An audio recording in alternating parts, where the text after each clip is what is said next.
Yeah. As I got another rhyme, another rhythm for y'all to listen. I'm never quitting on my mission. I'ma roll with what I'm giving. Got some ambition, this new edition, filling positions. Looking at the void in myself and feeling what's missing. Better watch the way you going, better go in the right direction. In the moment you stressing, but you gon' be counting blessings. And I know that for certain. Keep on working, open curtains, haters swerving, cause they ain't ready for your final version. Whoa. I'm never gonna give up. Fall down, I just gotta give You're listening to the Tom Ficklin Show on WNHH LP 103.5 FM, your home for community radio. Good morning. Happy First Friday to all. We thank once again Tom Ficklin, who allows me to host this show once a month, the First Friday show. And we're very excited about our topic today, which is no snitching, because we know that in communities that we live in, that is a code of the streets. And we want to delve into that particular topic this morning. And we have two guests that I'm very excited about having on the show. Mr. Sean Reeves, who is not only a gatekeeper in our community, but works hard every day to make sure that there's an economic impact coming from our local communities. And then we have the esteemed guest, our Honorable Brian Wingate, who is actually the chair of the Public Safety Committee here in the city. So we thought it would be appropriate to have these two guests on today to delve into this issue. As you guys know, we call it Real Talk, because we want to talk about the real issues that happen in our community. We're not going to sugarcoat anything. We're not going to blame anything, and nothing is to be taken personal to anyone. This is a general conversation about things that we feel are pertinent in our community. And I like to start off with how I got interested in this topic a couple of years ago, listening to the Steve Harvey show, and he was explaining this term, no snitching, as an underground term, or the underworld of people who are committing crimes, or people who are in the crime field, or that's what they do. Is that, I'll give you an example. If me and Sean went to rob a bank and Sean got away and I got caught, and I told the police or anyone who was looking for the information of where Sean was, that is what we would kind of consider snitching. That's what is thought of. But if me and Sean was sitting on a porch and a car pulls over and someone jumps out the car and they start shooting and Sean is hit, and then the police officers and other people in law enforcement come to me and ask me what happened, and I said, I don't know what happened. I didn't see anything. That is there's two parts of that situation that's very bad. Number one, Sean is a friend of mine. So my loyalty to him and hoping that his safety and that he's going to recover is based on the information that I do know. And then we have to look at it from the second side. How do we ever help communities to be safe if there's not going to be information given when a situation like that happens? So that's the discussion we want to get into. That's the discussion we want to help individuals in our community, our law-abiding, work everyday citizens to understand your obligation to help your community to be safe. So we're going to start off with the thought of asking Brian first to kind of elaborate on that part of the discussion that we want to talk about today, as someone who's in a position to where you work every day and you work along with your colleagues and other individuals in the city to try to make sure that it's a safe city. And so can you just expound a little bit upon what we were starting off the conversation with and how that really affects each citizen of the city and how it helps for your job and your obligation to help keep the city safe? Thank you, Mo. Thank you for the great introduction. That also applies to you, the esteemed Maurice. Thank you once again. But as the chair, public safety is about community, right? And what I see happening is our black and brown people are the ones are affected mostly in relation to gun violence and tragic situation. So the two parts, and I like the way you explained the two parts about no snitching, right? Because there is a distinction between the two. I want to touch on the second one. Law-abiding citizens go to work every day, right? Try to take care of their families. Stray bullet hits them. How do we not communicate with law enforcement, right? How do we not try to bridge that gap with law enforcement to try to get justice, right? By having some kind of communication, right? Understanding that we do have to build more relationships with officers, but that's where we can gauge them to see what they're going to do, right? The first part of your analogy about no snitching, right? That is that underground code. We get it, right? We all have been developed where we don't talk to the police and we don't do that, right? And listen, I just ain't come to cheer public safety, right? I had to grow to that, right? So we understand that relationships have to be built.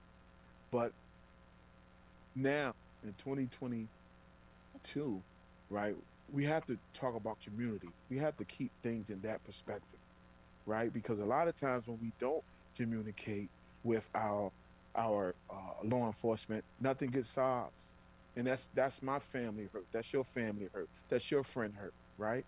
So the no snitching, I get it, right? But at the same time, we have to really start building relationships where we can trust these folks to do the right thing by our people. Because when I turn around, they're not saying no snitching in other areas, in Caucasians. They're not saying that, right? They getting service. I just want our community to get service, right? Black and brown people to get service in the right way, in the right capacity. And the only way we can do that is we have dialogue, and we have conversation. That's where I'm at. Appreciate that. Appreciate that. Sean, you have a chance to expound upon that. Well, I mean, everything that you guys said was absolutely accurate.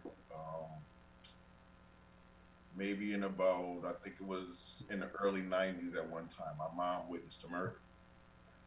She said something, right?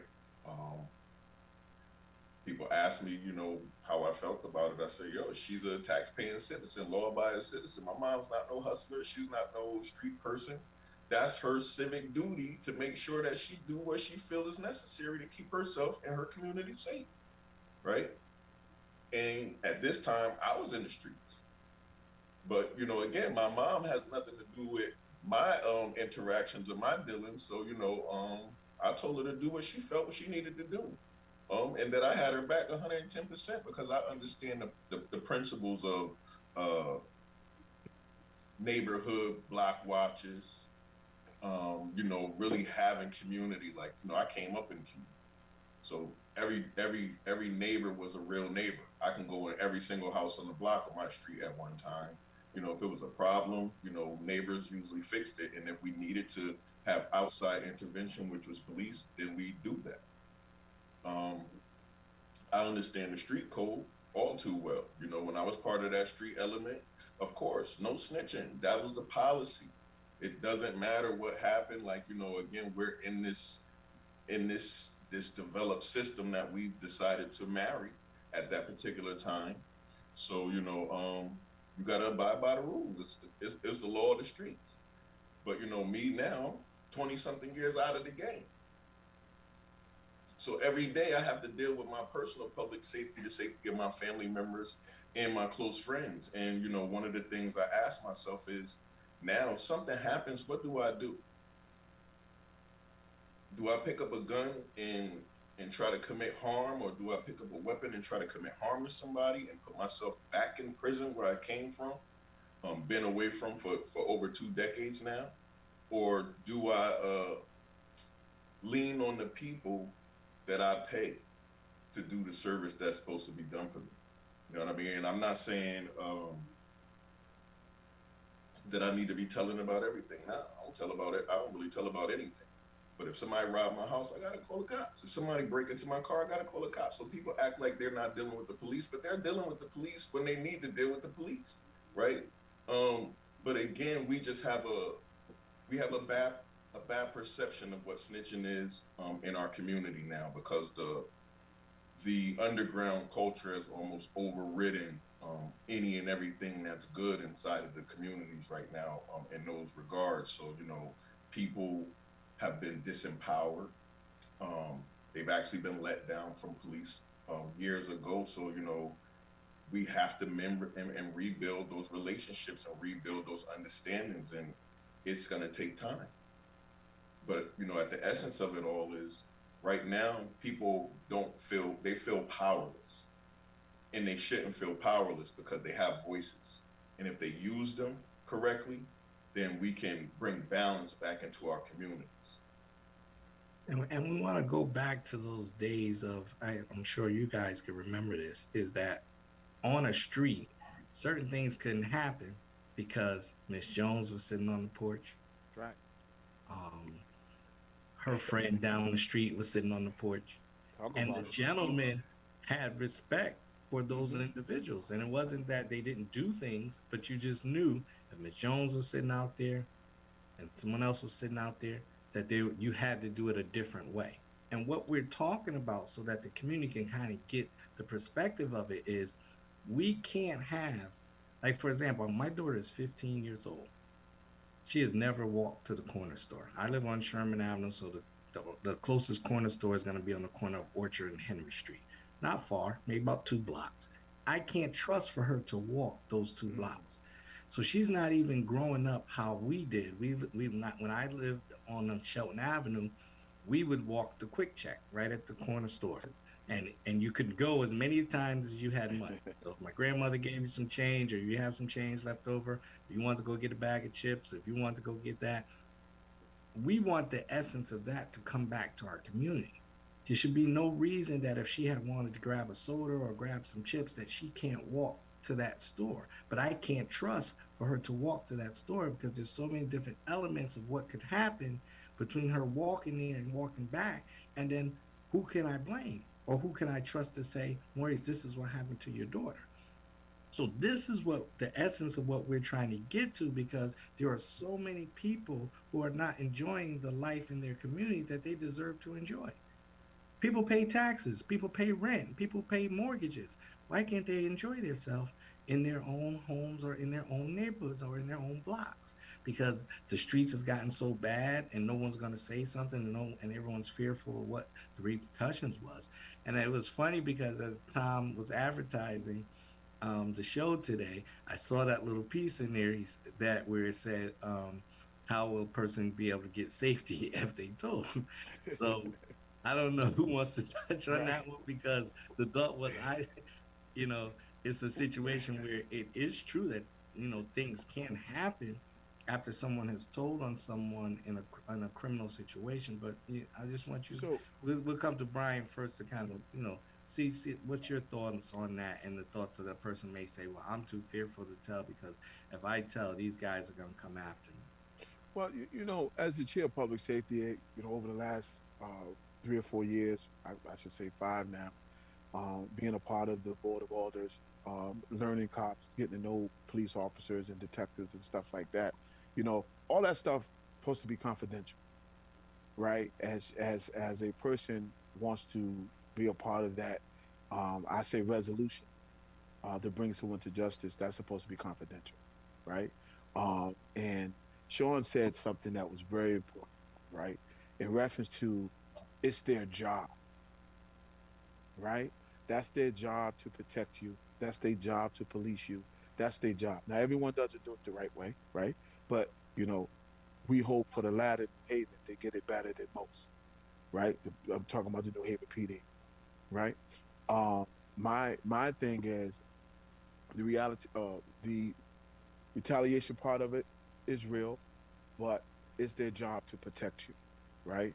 And if you had any family member, any friend that's caught out in the streets, right, to gun violence, right, you would think twice about that whole process of saying, I don't want to share information, because that's a hurtful thing. That's a hurtful situation. You just don't hurt that person, you hurt everybody in their family. It's a ripple effect, right? Trying to get back to that community base that Mo was talking about. I wish I had Miss Jenkins on the block, right? We need more Miss Jenkins. We need more folks looking out the windows, right? Like this. I don't want to beat up the younger generation, right? I don't want to go there, but some of the street code they don't respect. You know what I'm saying? Let's talk about it, right? They only deal with what they know, though, Brian. I can dig it. And it takes leaders. It takes leaders like us, right, to put it back in their face and saying, this is where we're trying to get to.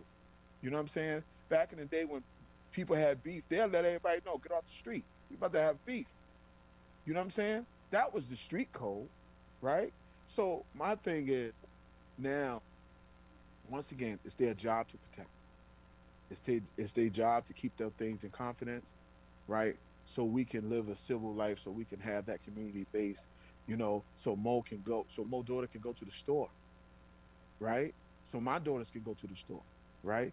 And we have to rely on each other and community, because once again, we're talking about our black and brown people that can't walk down to the store, right? I took on this role to try to build bridges. I understand we have bad police officers. I understand we have good police officers, but I took on this role to try to make the change. I try to to build a bridge so we can get back to that community. That's why I took on this role, right? And we got a lot of work to do, but we're willing to put in the work, right? So I'm humbled that Mo asked me to come to talk about this issue, because this is a real issue that we need to get out there, that there's two levels of the whole process. That's right. And Sean, let's talk about how some of the conversation we had, because we were talking about our daughters over the summer, and you know, if Madison was going to go here, and how you would feel waiting until she would get back, and those are the things that we want people to understand, and just shed a little light on that, because those were real conversations that we just had just this summer. So, again, anybody that asks me why I do what I do, and I always tell them, for one, right now, it's about Madison. It's about the fact that my daughter wants to go to a park in the middle of the morning or the afternoon, and I have to either say no because I don't have the time, or I have to make the time and go to the park and sit there like I'm a overbearing parent, right? We always had the historic conversations, but, I'll take it back a step further. I lost a son 11 years ago, right? Had I known who did that and said something, would I be considered a snitch for telling on the person who killed my kid? See what I'm saying? Or should I have done what most people thought I was going to do, which was retaliate, kill this kid, and then be in jail? And now my daughter, whose mom has passed away, has a father that's locked up. You know what I'm saying? At the same time, my mom, my whole entire family struggled through that. Still to this day struggling. But me being who I was inside of my family, I could have destroyed my whole lineage, put us all in jail, or either all in the ground with just a blink of an eye or a stupid thought, right? So again, I'm not just here now protecting myself and, my morals. This is about my child who sits in the room and listens to gunshots, you know what I'm saying, in the middle of the evening, and then just moves away from the window and does things that, are denounced to me, or any parent for that matter. Like, our kids are living with trauma that they shouldn't even have to. So, public safety is a big thing for me now. Mm-hmm. It's a quality of life concern. I watch the elders. Everybody's living in a state of perpetuated fear, constant fear in our communities. And that's a bad omen for bad health, amongst other things. So, again, the goal is to make it safe for our future generations. You know what I'm saying? To bring prosperity to these future generations in a time where they couldn't never see it and understand it. Like, we know what that looks like. We know the trials and tribulations we put our community through, and we also know where we stand in life now and our roles here. And we have to be very intentional about those roles that we play. We have to break down a lot of those negative connotations, those conversations, those barriers that don't make any sense to us anymore, right? How can we have life when we constantly promote death in the community? Great point. Great point. And Brian, I want you to touch on this point that we started with for a second, and it was about our Caucasian counterparts, right, living in the suburbs. And I grew up with the same thought. Everyone says, "Oh well, Maurice, if you make it, would you move out the hood, and would you move to the suburbs?" And a lot of times, my thought growing up was, "No, I'll stay in the hood. I'm good with the hood." But as you get older and you start to learn, you Yeah, start to see what the differences are. I'll yeah, take it just to the simple point. If you live in a very affluent neighborhood and say you bought a house out there and weeks are going by and you haven't cut your grass, there will be someone from your community that will come and knock on your door that's right. and they will ask, do you have a certain situation going on? Because we noticed that you haven't been cutting your grass. And if you need Johnny to cut the grass, Johnny will cut the grass. Because Yep, one thing that they know is that the property value of their house will go down if you're living next door and your property value starts to go down. that's So right. if we compare that to safety, we have to look at what happens in the suburban towns. The whole system has changed in reference to the car thefts because what happened? Once it crossed over to the suburban towns, Mm-hmm. now they went to their leadership and they're Mm-hmm. saying, we're not having this. We're not That's having right. young kids coming to our community, stealing our cars and all that. So now they changed the whole law behind that. That's So right. the thought that we want to get across to our people is don't sit somewhere and settle for a lifestyle you don't deserve. You That's right. deserve to be living in peace, especially if you're a law abiding citizen that goes to work every day to take care of your kids and to take care of your family. You deserve to live in peace when you come home.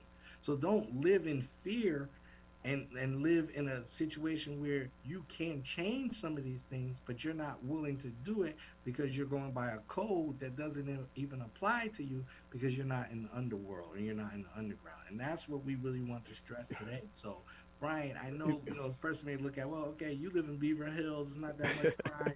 So, kind of No, explain to them what's you, the thought behind neighbor looking after neighbor. thank you, Mo. Me being the chair of public safety, I get to see the numbers, right?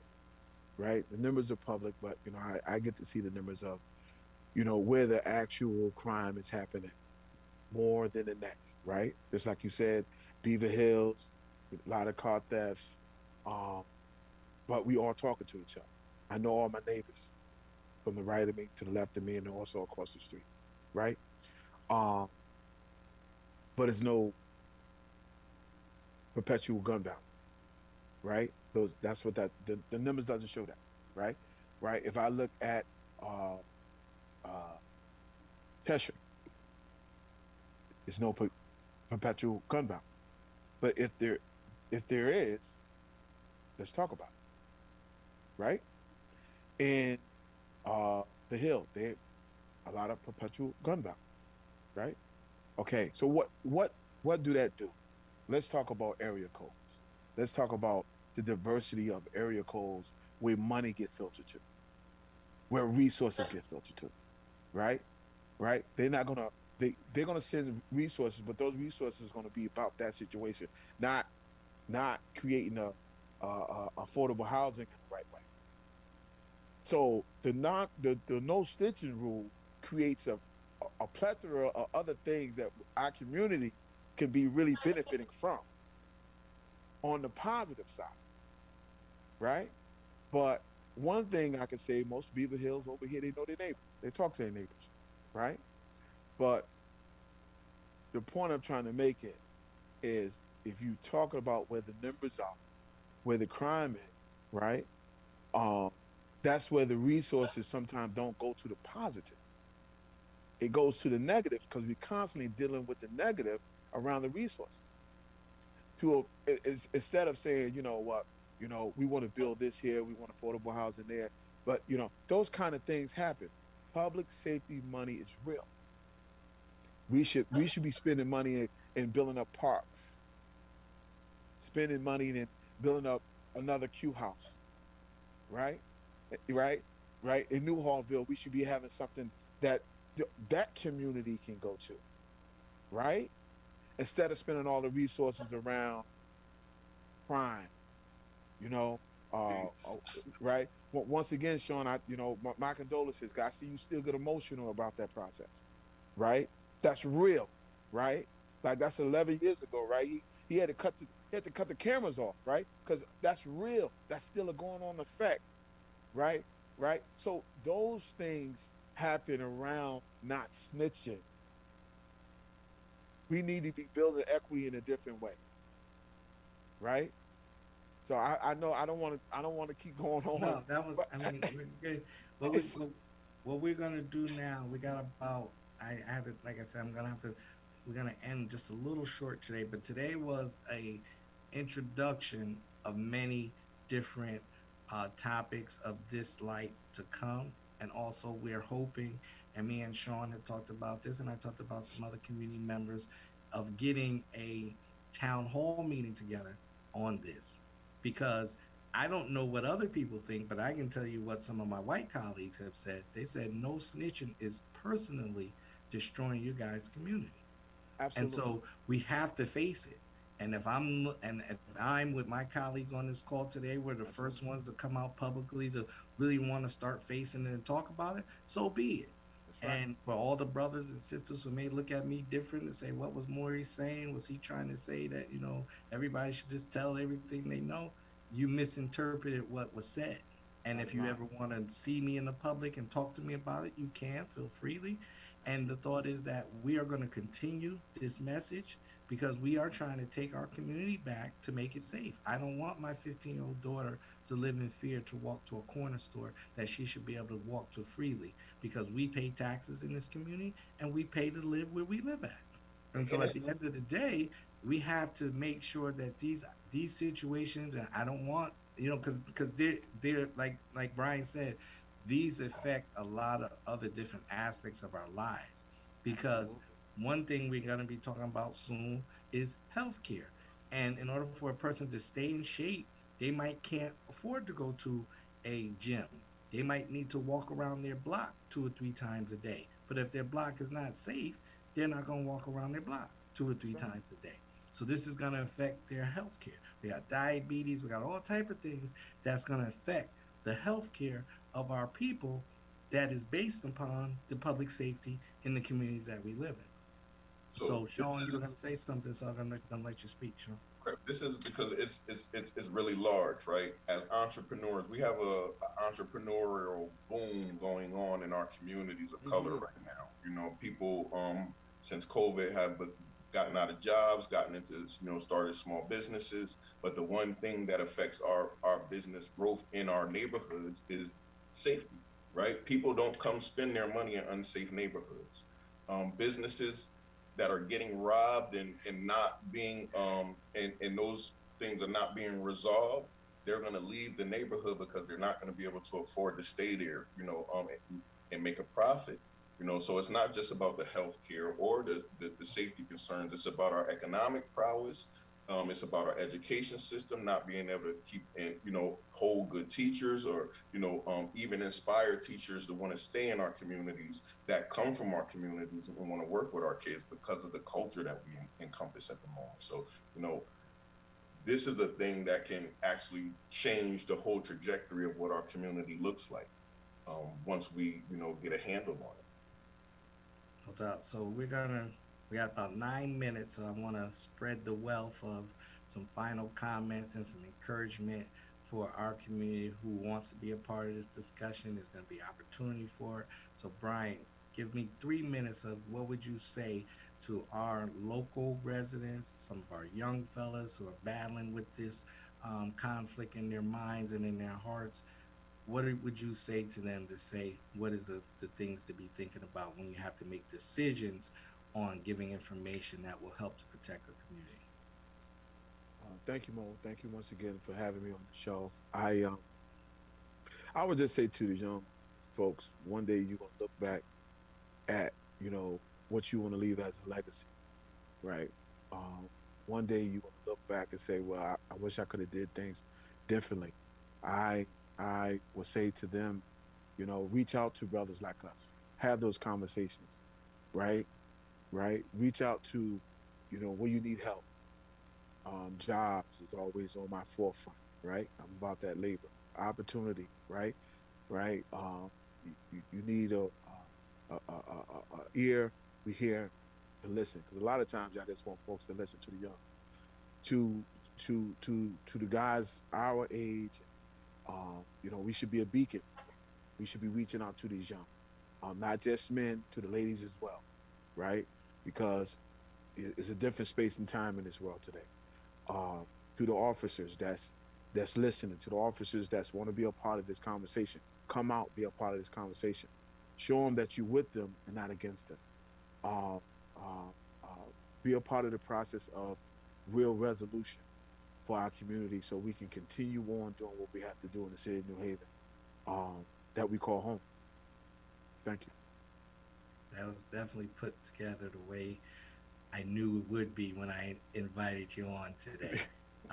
And it is a serious situation, though. We want everyone to take this beginning of this conversation serious, because it's going to be the first of many. Yeah. And I also would give the same amount of time and respect to Sean as you give the pitch to individuals in our local community on this thought and what they should start thinking about in reference to keeping the community safe. So, first thing I tell people now, public safety is a choice. It's a choice that you choose to make, right? Either you want to be part of a process, or you want to wait to see how the process rolls out. I ask people to do what they're comfortable with, to really educate themselves around the process, because, saying something doesn't mean you have to leave a name or anything. They have hotlines, all kinds of things. But again, you have to make a decision that your safety is important. We don't want it to wait until it happens to one of your family members or close friends or anything for you to decide and have to see these things from a different angle, right? That's the sad reality of most families in our community. This no snitching thing, we'll all live by that code until it happens to us, and then we're looking for community members to help us solve these crimes, these murders, of our family members and our loved ones. So, we're on a double-edged sword, and, one thing we can do is we can sheathe the sword, right? We can choose to put the sword back inside its case, and do something different. Like I said, it's not going to be an overnight success, but if we don't do something now, how do we look 20 years from now? And if somebody had started this process 10 years ago, what would we look like today, right? So I'm not thinking about the now, I'm thinking about the future. I'm thinking about when I'm gone. How do I want this world to be interactive with my children and my grandchildren and my great-grandchildren? And the first thing I want them to do is be able to walk down their streets, walk down their blocks, go to their corner stores, grocery stores, feeling safe, right? Not feeling like they're inside of a war zone. This is almost like a jungle that we grow up in. There's more bodies dropping here than they are half the time in war zones, right? And that's the truth of it all. And we need to really realize that, like, those numbers, when you look at those numbers, Brian, they really give different. They real numbers. These are lives. That's the thing, is the numbers are lives. And we talk so many times about Black Lives Matter, but the main part is that Black lives have to matter to Black people. And if we allow this no snitching rule to continue to destroy our communities and that nothing gets done, then we can't really say that Black lives matter. And so at the end of the day, and at the end of this conversation, all we're asking you to do is allow your mindset to be altered to hear the information and understand what we're talking about, and don't misconstrue it. We gave the analogy in the beginning and let you kind of understand, for those who are still in the street realm, and we understand that, with the economy and different things happening, there are going to be some people in the street realm by choice or by situation. But we are out here in communities trying to make sure that we give opportunities to individuals that are coming home from incarceration, blemishes on their record. I know they see the yellow signs all around the town.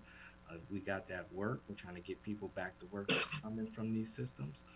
And then we also need people to really just be truthful about themselves and say, do I really want to be a part of making my community a better place to live? And if you're not, then you also are aligning yourself for opportunities for law enforcement encounters and other encounters that may not keep you here in our community. And you can't blame anybody for that but yourself.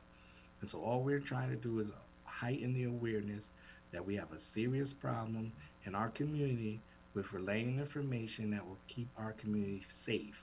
And so that's what this conversation was about, in the beginning of many more.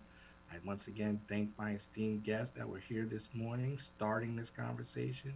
having the courage to have this conversation. This is called Real Talk for a real reason.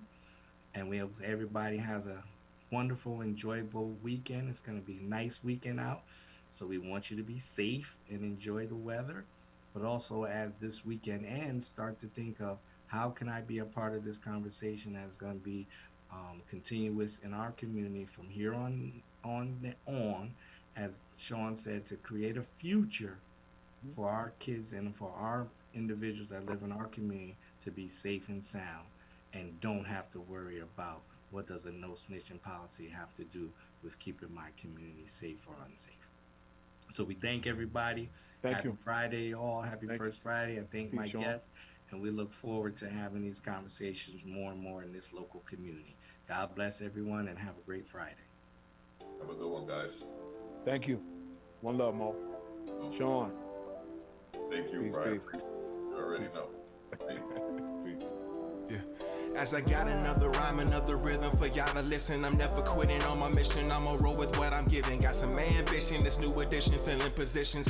Looking at the void in myself and feeling what's missing. Better watch the way you going, better go in the right direction. In the moment you stressing, but you gon' be counting blessings. And I know that for certain. Keep on working, open curtains, haters swerving, cause they ain't ready for your final version. Whoa. I'm never gonna give up. Fall down, I just gotta get up, yeah. Cause this is my road. Lights, camera, action already.